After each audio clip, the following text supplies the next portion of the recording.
केकरा कहबै बाबू सोना रंग के कर गाल गे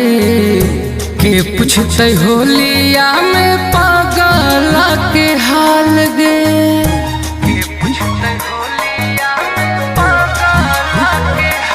आहा केकरा कहबै बाबू सोना रंग के कर गाल गे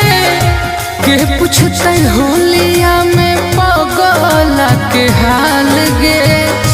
देखलो पे मुँह अपन देखलो पे मुँह अपन मोड़ले के पगली होलिये में दिल काहे तोड़ले के पगली होलिये में दिल काहे तोड़ले के पगली होलिये में दिल काहे